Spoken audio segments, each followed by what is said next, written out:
Почитувани граѓани, денес зборуваме за ребалансот на буџетот на Република Македонија за 2016 година. И ребаланс по дефиниција подразбира измени врз база на новонастаната ситуација во финансискиот систем во државата за нормално функционирање на истата. За овој ребаланс, кој го добивме на два пати, заради процедурата и во јуни и во јули, може да се каже се. Само тоа не. Ова е ребаланс за покривање на аналфабетската и грамзива финансиска политика на оваа власт и обид за уште една огромна корупција на гласачите во Република Македонија. Зошто е тоа така? Министре, се најдувате во специфична ситуација. За помалку од 2 месеци, колку сте министер, вие го дадовте прво ребалансот на буџетот, потоа се распиша еврообврзницата и владата, врз база на постоечка процедура, го врати ребалансот на буџетот назад во Собранието на Република Македонија. Во консолидираниот буџет, во оној документ кој сите ние го имаме добиено, на страна број 9,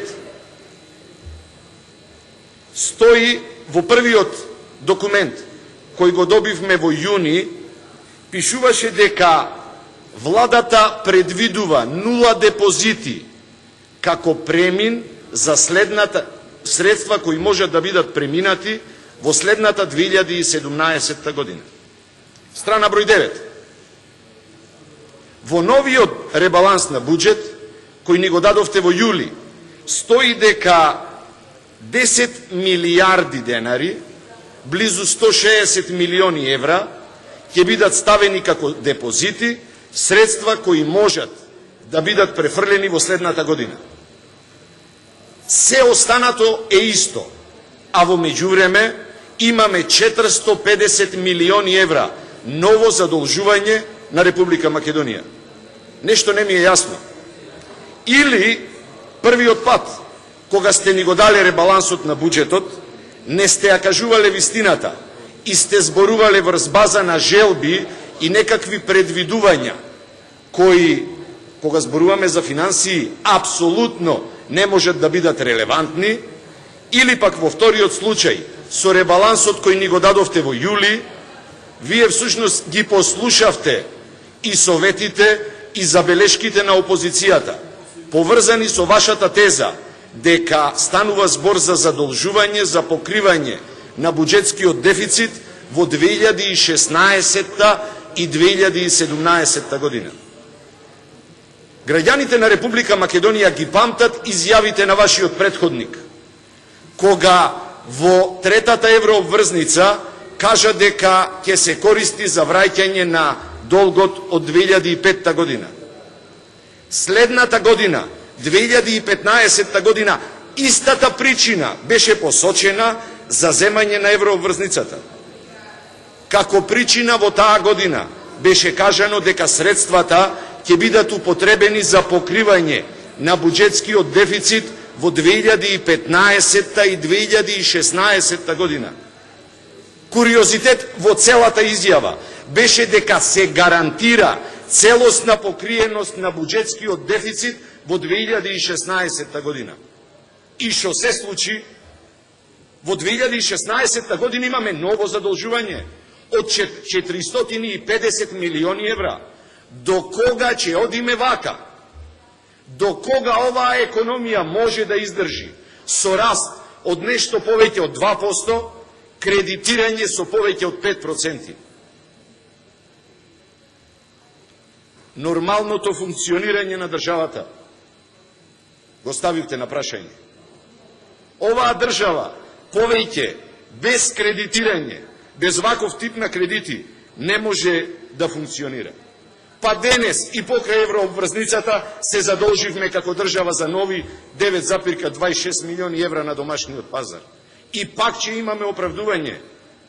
Почитуван министре, овде зборуваме за нашите деца, ни за пари, ни за економија, ама буквално за ништо, а најмалку за политика.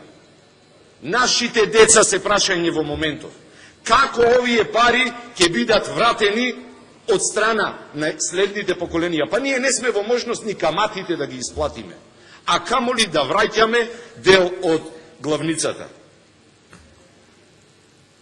Убеден сум дека буџетскиот дефицит драматично ќе биде зголемен до крајот на оваа година. И овие 10 милиарди денари, над 160 милиони евра кои ги имате ставено во депозити, одма изгледаат дека се фронт-лоадинг, дека се унапред обезбедени средства за тој нов ребаланс на буџет кој нормално го очекуваме до крајот на годината за покривање на зголемениот буџетски дефицит. Ако е тоа решението за оваа држава, тогаш каде ли ќе ни биде крајот? Кога зборуваме за еврообврзницата, како составен дел на овој ребаланс, јас знам дека денес зборуваме за ребалансот, меѓутоа еврообврзницата е најсуштинскиот дел на овој ребаланс. Основното нешто е дека е прекршена процедурата. Денес излезе министерот за правда со потврда господинот Џафери, со потврда дека Министерството за правда ја оправдало од правен аспект еврообврзницата. Тоа е решението. Постфестум одлука. Со 450 милиони евра се коцкаме со иднината на нашите деца. Шо ако тој човек донесеше негативна одлука? Што ќе се случеше ако истиот дадеше негативно мислење? Директно прашање. Ако госпоѓата Бришковска беше потребна да биде на таа конференција која одржавте со потенцијалните инвеститори, зошто не го повикавте и не беше присутен министерот, најповиканиот представник на Министерството за правда, господинот Џафери? Многу е едноставно прашањето и очекувам едноставен одговор. Или може би ова е уште едно дополнение на тргни напред, врати се назад во вашата тендерска политика на коалицијата со коалициониот партнер ДУИ. Која е цената која плативте за еден ваков позитивен одговор? Или тоа ќе остани во кулуарите на владата, а граѓаните ќе слушаат како се обезбедени нови 450 милиони евра? 52% од бруто домашниот производ стигна задолженоста во оваа држава. 52% за непродуктивни инвестиции. За Скопје 2014 и не сакам да навлегувам во тој проект. Дегутантно ми е да го повторувам и да зборувам за него заради тоа што сите граѓани на Република Македонија знаат дека станува збор за неоправдан проект. Ама ајде да зборуваме за ефектите од тој проект. Близу милијарда евра се потрошија за непродуктивни цели. Кои се ефектите од него? Неколку години тој проект веќе е во функција или добар дел од објектите на тој проект. Станува збор за власт која од сламката, од влакното прави руно, ако нешто и одговара. Ако имаше барем минимум позитивен ефект за македонската економија, овој проект, досега сите ние ќе се изнаслушавме разноразни балалајки, колку бил тој добар, колку бил оправдан, колку бил во функција и во интерес на граѓаните на Република Македонија.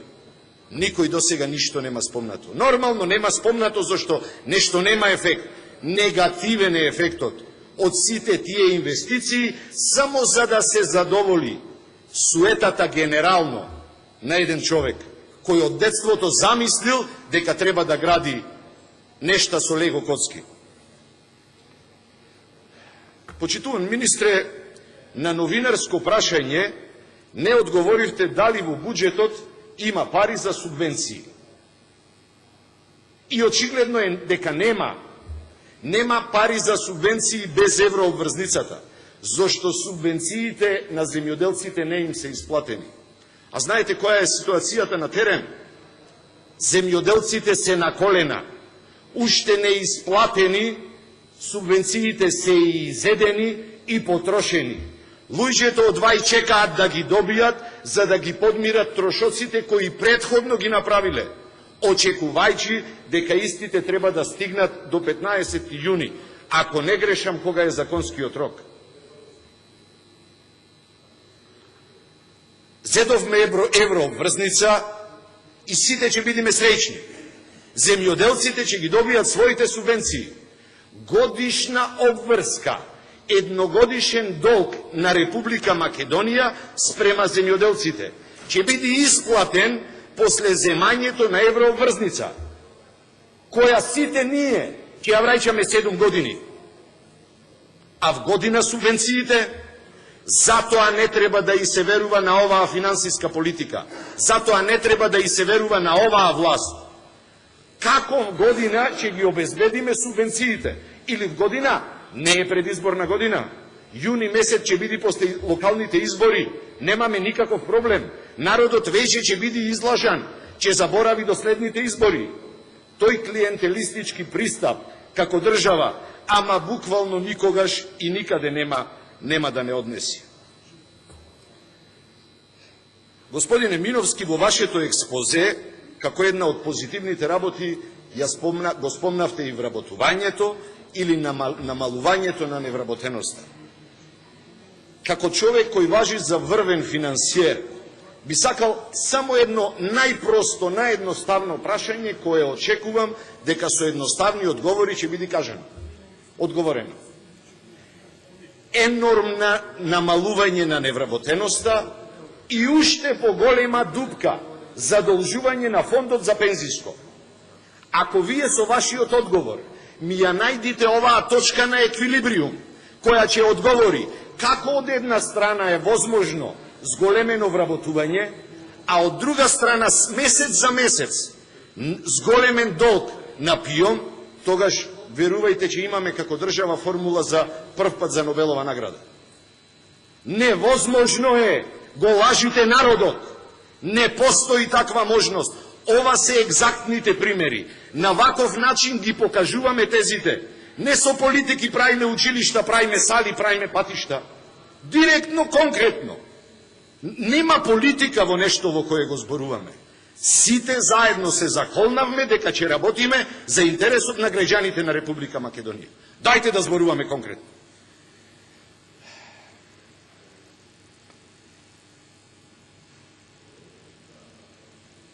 Министре Миновски, ребалансот на буџетот, покрај онаа почетна дефиниција, што ја спомнав и една од дефинициите, многу профани, а не стручни,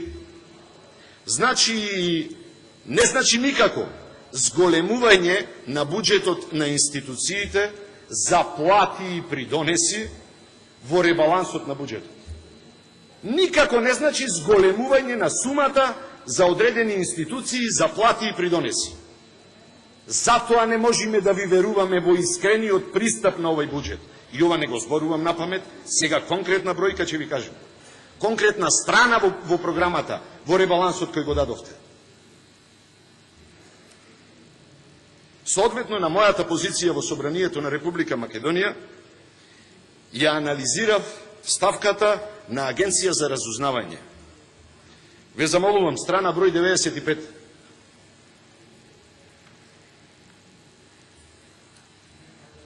Агенцијата за разузнавање има зголемен буџет за 26 милиони денари. Во време на мигрантска криза, во година во која по моје инсистирање, како буџетски амандман, беа доделени дополнителни 6 милиони денари за Агенција за разузнавање, инсистирам за оперативни трошоци. Ова е исклучително важно. За оперативни трошоци. Ние имаме зголемување на буџетот на Агенција за разузнавање за нови 26 милиони денари, нешто повеќе од 400.000 евра. И тоа е одлично. Нам ни треба да изградиме квалитетен, сигурен, безбедносен систем. Сега дајте да прошуркаме малку, да видиме внатре зошто се тие пари. Тие пари, почитуван министре, сите до денар се заплати и придонеси. Агенцијата, според вашиот извештај, Агенцијата за разузнавање е составена од два дела. Значи не кажувам ништо, никаков таен податок. Администрација и разузнавање. И средствата од 26 милиони денари приближно се поделени подеднакво. 14 милиони за разузнавање, 12 милиони за администрација. Нето плата плюс придонеси. Знаете кај е замката? Нечестниот пристав во она што сакате да ни го представите нам, како на пратеници и на целата македонска јавност. Платите за администрација се зголемени за 45%, сумата, средствата за администрација се зголемени за 45%, а средствата за разузнавање за 14%. Агенција за разузнавање суштински потреби има во делот на разузнавање и оперативни трошоци, и нови вработувања, да бидиме начисто, квалитетни експерти кои ќе се грижат за националната безбедност во оваа држава. И то пазете го парадоксот. Во понеделник министерот за внатрешни работи објавува процес на реформи на безбедносниот систем, а вие во среда го носите документот во кој предвидувате нови вработувања. Ќе стигнам и до бројката. Однапред знаете кој ќе биде резултатот на процесот на реформи на безбедносниот систем. Луѓе, не играјте се со оган. Држава сме која треба да поведи сметка за луѓето кои работат во безбедносниот систем. На тие луѓе им треба зголемување на платите. На тие луѓе им треба подобрување на условите за работа. 8 милиони денари е зголемувањето на буџетот во делот за администрација, тие 45% зголемување. 8 милиони денари за следните 5 месеци до крајот на годината, почитуван министре, се 1.600.000 денари месечно. Ако земиме дека 30.000 денари е платата на вработен прв пат, зборувам за нето платата, во 1.600.000 денари се 55 вработувања. 55 вработувања во администрација. И вие ќе ми кажете дека тоа е оправдано, а во исто време смешни никакви вработувања во делот на разузнавање. Ве замолувам, пристапете сериозно. Ова е само еден од примерите зошто овој буџет е популистички, е предизборен и е буџет со кој се цели оној кој не заслужува со уценување на граѓаните да остани на власт и пак да стекни победа на избори. 55 вработувања по толку добро познатата методологија на ВМРО ДПМН е список од 20 сигурни гласачи се 1100, ако не грешам. 1100 нови сигурни гласачи. Тоа ви треба. За тоа го правиме ребалансот, кој требаше да биде развоен, кој требаше да биде консолидирачки, свесени за кризата и за ситуацијата во која се наоѓа Република Македонија. Почитувани граѓани, сето ова кое го спомнав во изминативе 20 на минути се смешни, минорни, најмалкуте аргументи кои можеа да се спомнат за неоправданоста на овој буџет, ама аргументи, министре. Не спомнав никогаш политика во овие 20 минути. Не спомнав чувства и не спомнав печатоци. Зборував со аргументи и зборував со бројки.